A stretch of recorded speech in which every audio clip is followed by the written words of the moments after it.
तो सारे भैया ने भाई मेरी राम राम। मैं जगदीप शर्मा स्टेप अप जय सर यूट्यूब चैनल पर आपका स्वागत करता हूँ। भाई हरियाणा में एक ऐसी शख्सियत जो सिर्फ इकलौती है, इकलौती का मतलब और किसी के बस नहीं था तो उन्होंने वो शुरू करा काम। बिल्कुल भाई, किसानों के नाम पे हम ये सोचा कि हरियाणा का किसान नेता कौन है, तो आज उन्हीं बड़ी शख्सियत के पास आया हूँ जिनका नाम है गुरनाम सिंह चरूणी। नमस्कार जी। जी नमस्कार। कैसे हैं सर आप? जी दया मालिक। इलेक्शन शुरू हो गया नेताजी, और आपकी जो हरियाणा में भागीदारी रही किसान नेता के रूप में, वो अब इलेक्शन में देखने को मिल रही है। आपने पूरे हरियाणा में 2-3 सीटों पे मेरे ख्याल से समर्थन दिया है, और बात करा कुरुक्षेत्र की तो आपने इनेलो अभय सिंह चौटाला जी को समर्थन दिया। जी मतलब सिर्फ अभय सिंह को ही क्यों? क्योंकि वैसे आप पार्टी स्तर पे भी किसी का समर्थन कर सकते थे। यूं सेलेक्ट क्यों किए कैंडिडेट? भाई वहां पे उसको दे रहे, वहां पे उसको दे रहे, ऐसा क्यों? देखिए, हमने 2 सीटों पे समर्थन किया है, कुरुक्षेत्र में अभय चौटाला का जी, और करनाल में बीएसपी के कैंडिडेट। और बाकी सीटों पे मैंने खुला छोड़ दिया है कि वहाँ के जो कार्यकर्ता हैं वो अपनी मर्जी से देखें किसका करना है किसका नहीं करना है। और इसके पीछे जो बात है, हम एक राजनीति की शुरुआत कर रहे हैं जी, किसान राजनीति की। किसान राजनीति। लोग कहते हैं किसानों को राजनीति में नहीं आना चाहिए। मैं कहता हूं किसान जब तक राजनीति में नहीं आएंगे तब तक ऐसे ही पिटेंगे जैसे पिट रहे हैं, तब तक किसानों का शोषण रुक ही नहीं सकता। तो उसकी शुरुआत करते हुए हमने पार्टी बनाई है संयुक्त संघर्ष पार्टी जी, और इन दोनों को जो समर्थन किया संयुक्त संघर्ष पार्टी की तरफ से, और भारतीय किसान यूनियन उस पार्टी की किसान विंग बनाई उसकी तरफ से। जी, कारण ये है कि क्योंकि हमने थोड़ा लेट उस पर काम करना शुरू किया और अब अपनी पार्टी की तरफ से तो लड़ना संभव नहीं था, लेकिन विधानसभा का जो चुनाव है वो हम सारी सीटों पे अपनी पार्टी के झंडे के नीचे लड़ेंगे। अब इन 2 का समर्थन क्यों किया? जी, इन 2 का समर्थन करने का मतलब है कि चौटाला साहब ने जो है वो आंदोलन के दौरान उन्होंने पद से इस्तीफा दिया था, और जो करनाल का कैंडिडेट है इंद्रजीत सिंह, उसकी लड़की जिला परिषद की मेंबर थी, उसने भी अपने पद से इस्तीफा दिया था। और वो इंद्रजीत जो था वो जेजेपी का बड़ा पदाधिकारी था, उसने भी अपने पद से इस्तीफा दिया था। तो इसलिए इनको उम्मीदवारों के आधार पे हमने समर्थन दिया है। और एक बात उसके पीछे ये भी है कि लोगों की भावना ये थी कि बीजेपी को हराने के लिए कांग्रेस को समर्थन करें। जी, लोगों की जो भावना जी, वो क्यों नहीं किया? आपका सवाल आएगा। ये मेरा सवाल था ऑलरेडी। जी, आपका सवाल आएगा जी, नजर पड़ रहा हूँ आप जी। इसका जवाब ये है कि 2014 में कांग्रेस को हराने के लिए बीजेपी को वोट डाले। ठीक बात है, बीजेपी में कोई गुण नहीं था, कोई गुण दिखाई नहीं, लेकिन कांग्रेस को हराना है तो कौन हरा सकता है? जो हरा सकता है उसको डाल दो। बीजेपी हरा सकती है, बीजेपी को डाल दो जी। अब 10 साल उन्होंने हमारी बढ़िया पिटाई की और देश की जो संपत्ति थी उसको सेल पे लगा दिया। हवाई अड्डे, बंदरगाहें, ट्रेनें, कंपनियां, बैंक, सब कुछ बेच डाला, और जितने कानून बनाए वो सब पूंजीपतियों के लिए बनाए। हालांकि कांग्रेस की भी उस वक्त जो है पिछली जो पॉलिसी रही है वो भी उनके पक्ष में थी, लेकिन उस वक्त स्पीड कम थी। इसने आके 100 की स्पीड पे चला दी गाड़ी। वो 60 पे थी, ये 100 पे होगी। बस वो 40 पे थी, ये 100 पे होगी जी। आज क्या हालत होगी देश की? आज 9 आदमियों के पास 50 करोड़ लोगों के बराबर प्रॉपर्टी है। ये पूंजीपतियों के पक्ष में कानून बनाने से आज ऊपरले 1% लोगों के पास 40% प्रॉपर्टी है। देश का रोजगार सारा, देश की सारी सत्ता उनके कब्जे में है, देश का सारी पूंजी उनके कब्जे में है, देश का, अब मैं ये कहूँगा, मीडिया भी उनके कब्जे में है। कह दो जी, आप बुरा मानोगे ना? मैं क्यों बुरा मानूं? मीडिया भी उनके कब्जे में है। ठीक करा। अंबानी ने चैनल बना लिए, अडानी ने चैनल बना लिए, सुभाष चंद्रा ने चैनल बना लिए, जितने आप बड़े चैनल देखोगे सारे बड़े पूंजीपतियों के मिलेंगे। जी। बड़े पूंजीपतियों के नहीं मिलेंगे, छोटे पूंजीपति का मिल जाएगा, लेकिन मिलेगा पूंजीपति का ही। अब हमारे पास तो यूट्यूबर बच रहे हैं, ये कितना प्रचार कर सकते हैं हमारा। तो हालत क्या हुई? हालत ये हुई कि अब हम बीजेपी से दुखी हो गए, लेकिन बीजेपी से दुखी हो के जाएं कहाँ? अब सोचा है कांग्रेस जो है इनको हरा सकती है, अब कांग्रेस को डाल दें, फिर कांग्रेस पिटेगी। पहले भी कांग्रेस ने पिटे। क्या पहले किसानों को स्वामीनाथन आयोग की रिपोर्ट के हिसाब से भाव दे दिया था? नहीं दिया। या एमएसपी दे दिया था? 2000 से 2015 का जो रिपोर्ट है वो 15 सालों में 45 लाख करोड़ किसानों को एमएसपी से कम मिला। एमएसपी न्यूनतम से भी कम मिला, मुनाफा तो बहुत दूर की बात है जी। तो वो कांग्रेस का राज था। अब 4 लाख करोड़ पर साल एमएसपी से कम मिल रहा है, बीजेपी का राज है। न्यूनतम से कम, मुनाफा नहीं। तो अब हम इनको डाल के क्या करेंगे? इतने बड़े आंदोलन के बाद क्या कांग्रेस को नहीं चाहिए था कि कांग्रेस पूरी एसकेएम की मीटिंग बुलाती, देश के सारे किसान लीडरों को इकट्ठा करती और ये कहती कि बीजेपी ने आपकी बात नहीं सुनी, हम सुनेंगे, हम बनाएंगे कानून जो आप कह रहे हो, हमें आप हमारी सरकार लेगी। क्यों कहेंगे? इसलिए नहीं कहेंगे कि उनको पता है कि बीजेपी से दुखी हो गए, जाएंगे कहाँ? हमें ही तो डालेंगे, मजबूरी में हमें ही तो पाएंगे। हम क्यों वादा करें इनसे? कल वादा करेंगे फिर ये हमसे पूछेंगे, सवाल करेंगे। कांग्रेस ये भी कह सकती थी कि हाँ हम 10 लीडरों को भी विधानसभा संसद में भेजेंगे, अपनी बात हर बात में रखा करेंगे वहाँ। क्यों किसान के पक्ष में कानून नहीं बनने चाहिए, सारे पूंजीपतियों के पक्ष में ही बने। पिछले 10 साल में आप देखें 15 लाख करोड़ रुपया बड़े पूंजीपतियों का माफ हो गया। 33 किसान रोजाना आत्महत्या करता है कर्जे में। किसी किसान का कर्जा माफ हुआ क्या? सैकड़ों जगह जाके हमने नीलामियां रोकी किसानों की। किसके लिए है देश? किसके लिए है देश का पैसा? तो ये सब कुछ को देखते हुए, और एक बात मैं इसके साथ और कहूंगा जी। कि हरियाणा में तो एक और चीज है। हरियाणा में हुड्डा की सेटिंग हो, हुड्डा को डरा दिया ईडी ने। ईडी ने डरा के बीजेपी ने सेटिंग की और अब वो बीजेपी की उंगलियों पे नाच रहा है। उंगलियों पे इसलिए नाच रहा है कि पहले तो उसने उसी के जो साथी थे, शैलजा थी और रणदीप सुरजेवाला जी थे, वो यात्रा निकालने लगे, उसने रुकवा दी। हाँ। यात्रा रुकवा दी उनको। ओके। उसके बाद इंडिया गठबंधन बना और इंडिया गठबंधन में चौटाला साहब को भी साथ में लेना चाहिए था जब सभी पार्टियां इकट्ठी हो रही है। वो आना चाह रहे थे, लेकिन हुड्डा साहब से क्योंकि बीजेपी का प्रेशर था कि समझौता मत करना। हुड्डा साहब, चौटाला साहब आ जाते तो मजबूत हो जाती पार्टी, भाजपा हार सकती थी इलेक्शन। मैं अगली तो सुन लो अभी जी, ये बात अभी अगली तो सुन लो जी। हमारे से सेटिंग हो सकती थी। हुड्डा के बेटे ने 8 महीने पहले मेरे को बुलाया, मैंने जाने से इनकार किया, मैं नहीं जाता तेरी जगह पे। कॉमन जगह पे मिले, फिर मीटिंग की, फिर मीटिंग करके वायदा किया कि कुरुक्षेत्र, क्योंकि हम कह रहे थे ना हम राजनीति करेंगे। जी, जी, उसको ये तो ये कैंडिडेट ना खड़े कर दें, इसलिए बदनीयत से वादा किया कि भैया कुरुक्षेत्र से सीट आपकी है अगर जिंदल को ना मिली कांग्रेस की तरफ। ठीक बात है। लेकिन फिर धोखा कर लिया, वो भी बीजेपी ने डराया हुआ, बीजेपी की सेटिंग थी कि अगर किसान यूनियन से समझौता कर लिया और किसान यूनियन ने आपकी पूरी सपोर्ट कर दी, तुम्हारा तो रास्ता ही साफ है। अगर वो हमारे से समझौता करता, अगर वो 1 सीट हमें दे देते, हम तो नहीं की पार्टी से ले देते ना जी, अगर वो 1 सीट चौटाला को दे देते तो 10 की 10 सीटें हरियाणा में एक तरफा कांग्रेस की थी जी। लेकिन उस सेटिंग के तहत अब सारी कांग्रेस की नहीं आएंगी, अब अदवाद होगा। हम ये कहते हैं कि देश को बचाने के लिए, देश बिक रहा है, देश को बचाने के लिए, देश को आजाद कराने के लिए हजारों लोग फांसियों पर चढ़ गए। क्या हुड्डा 2 साल कैद नहीं काट सकता? क्या कर लेगी और ईडी से फालतू? वो कहता कि हाँ मैं देश के लिए कुर्बानी दूंगा।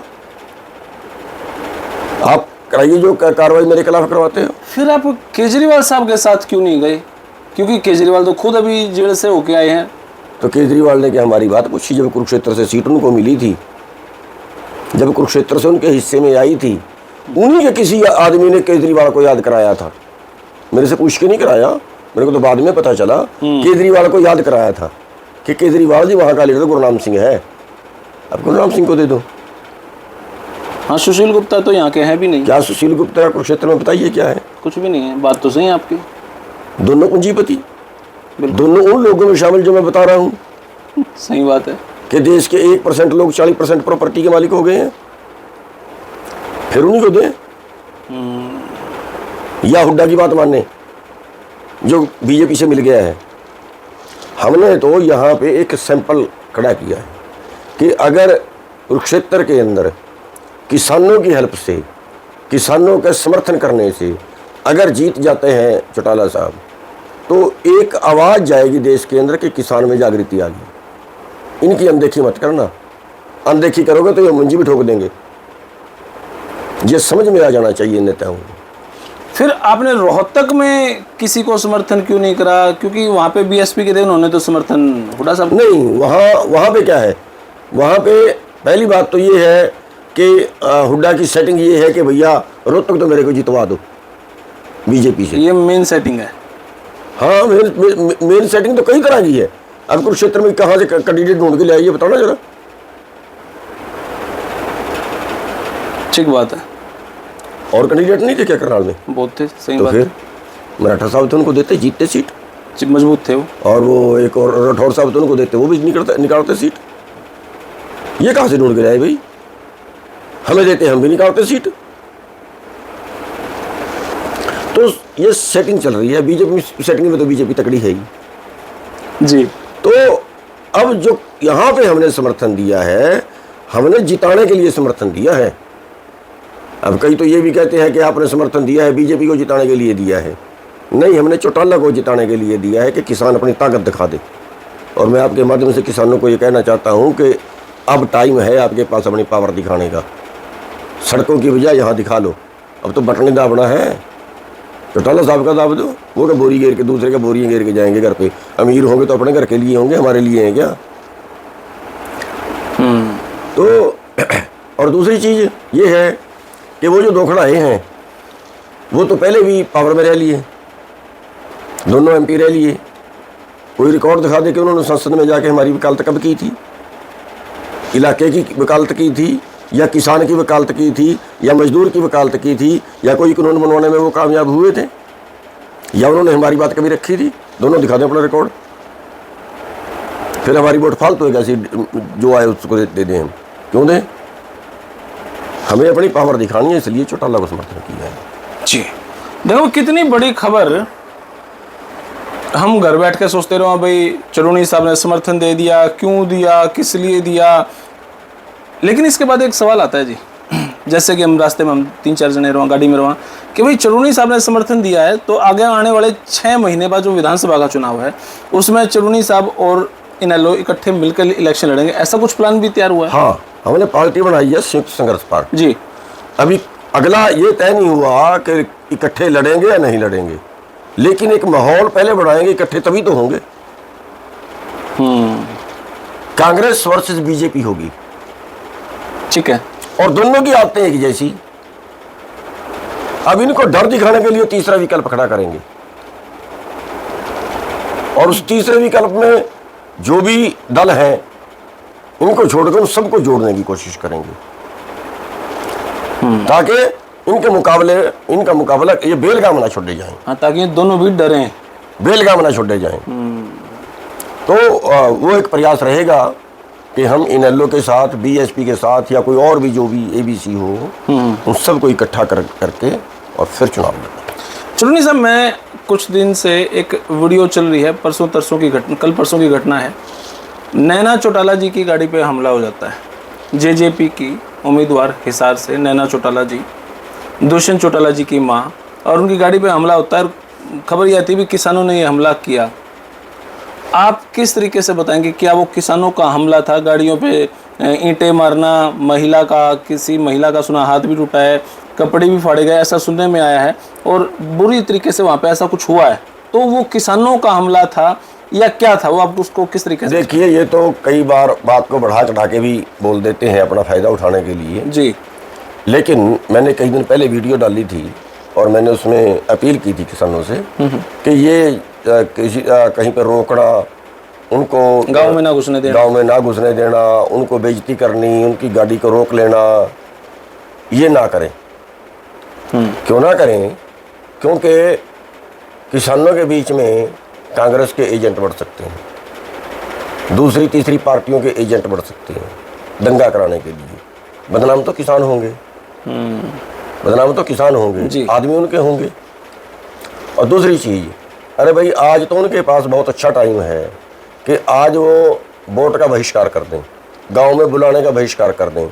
अपने सारे, अगर कोई गांव में बुलाता तो हमारा ये आदमी है, कोई ना कोई इनको बिल्कुल गली में तो नहीं प्रोग्राम करके जाते, ये कोई करवाता ही तो होगा, कोई तो करवाता होगा। उसके पास जाएं, उसको कहें भैया हमारे गांव का भाईचारा मत खराब कर, तू मत बुला। इनके बस्ते पे किसी को ना बैठने दे, एजेंट किसी को ना बनने दे, प्रेरित करें उनको, समझाएं उनको, ना इनका एजेंट मत बनो। इन्होंने बहुत पिटा है हमें, 50,000 लोगों पे मुकदमे दर्ज किए इन लोगों ने। वो वापिस तो अभी तक नहीं हो, वापिस तो हो गए, वो अभी तो जुत्ते से करवाए, जुत्ते से करवाए हैं वो इन्होंने किए वापिस। कोई भाईचारे में तो किए नहीं। तो वो लोग, अच्छा एक और चीज इसमें होगी जी। अब एक ने बुलाया, एक रोक रहा है, उसी गांव के 2 आदमी हैं, एक बुलाया एक रोक रहा है, तो उनका टकराव होगा और ये हमारी खराब होगा। ये हमारी दुश्मनी लंबे टाइम तक चलती है, फिर 3-3 पीढ़ियों तक चलती हैं ये। इसलिए आपके माध्यम से भी मेरी अपील है कि किसी की गाड़ी को रोकना या कोई इस तरह से अभद्र व्यवहार करना नहीं करना चाहिए। अब जो 6-7 आदमी पकड़े गए हैं उनके खिलाफ कार्रवाई होगी, तो उसमें किसान यूनियन आपकी तरफ से क्या रिस्पॉन्स रहेगा? उनको छुड़वाने की तैयारी है या क्या? नहीं, देखिए वो तो राजनीतिक पार्टियां हैं, ये आप ही छोड़ देती हैं, इनमें भी कौन सा दम होता है, गोबरी करते हैं तो पहले ही तो लेकिन गलत किसी के साथ नहीं करना चाहिए। अब आखिरी सवाल की तरफ हूँ मैं। अब ये इलेक्शन है, आप इस इलेक्शन में आम जनता को क्या मैसेज देना चाह रहे हैं? क्या कहेंगे कि वो किस तरीके से आपको वोट करें? देखिए, जो इन दो कॉन्स्टिट्यूंसी की जनता है जी, कुरुक्षेत्र कॉन्स्टिट्यूंसी और करनाल, जिसमें कैथल, कुरुक्षेत्र और रदौर ये आता है जी। इनसे मैं कहूँगा कि अपनी ताकत दिखाइए, इन लोगों को वोट डालिए, अभय चौटाला जी को वोट डालिए।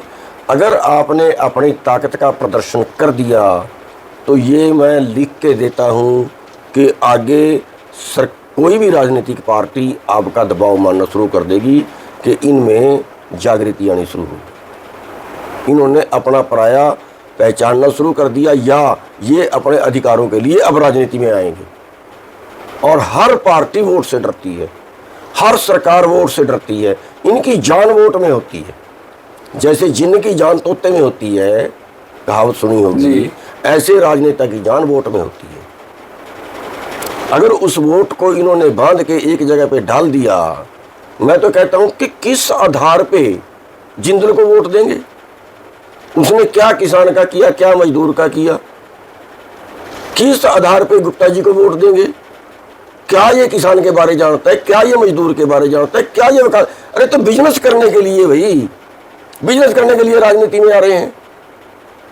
कांग्रेस से गुप्ता जी आम आदमी पार्टी में आया, वहां फंडिंग कर दी, राज्यसभा का मेंबर बन गया, पैसे से सत्ता खरीद ली, सत्ता से पैसा बना लेगा। और क्या काम है? हमारा क्या मतलब है किसान का और मजदूर का? इनसे इनको वोट डालना, मैं कह रहा हूं, उससे बड़ी मूर्खता नहीं हो सकती। दोनों को वोट डालना, 2 लालाजी खड़ा दिए लेके, जो दोनों ही आके नहीं है। अब दोनों लालाजी का हमारा मेल क्या है ये बताइए? जानते क्या है वो हमारे बारे? पूंजीवाद के तो हम विरुद्ध लड़ रहे हैं, उन्हीं को वोट डाल के बढ़ा दें। पूंजीपतियों के खिलाफ ही लड़ रहे हैं। सही बात है। इससे बड़ी मूर्खता नहीं हो सकती। बॉयकॉट कर देना चाहिए, बिल्कुल एक तरफा कर देना चाहिए। जो आज बहिष्कार कर रहे हैं ना, वो गवर्नमेंट घुसने दे रहे, सबसे पहले इनको भगाएं यहाँ से कि लाला जी आप चलिए यहाँ से। पहले तो पूंजीपति हमारी वोट क्यों ले भाई, और क्यों हम उनको दें? तो अगर हमने को पावर दिखा दी तो वो जो है एक प्लस का संदेश किसान के लिए जाएगा, भविष्य के लिए। और बाकी सीटों पे कोई जहाँ कर रहे हैं, हमारा हमने खुला छोड़ दिया है, भैया अपना अपना हालात देख लेना जी।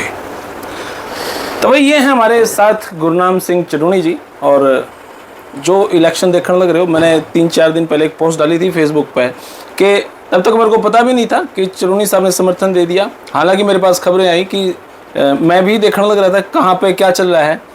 मैंने तभी एक पोस्ट डाली कि कुरुक्षेत्र लोकसभा के अंदर अभय सिंह चौटाला जी अभी सुशील गुप्ता के इलेक्शन से आगे बढ़ चुके हैं।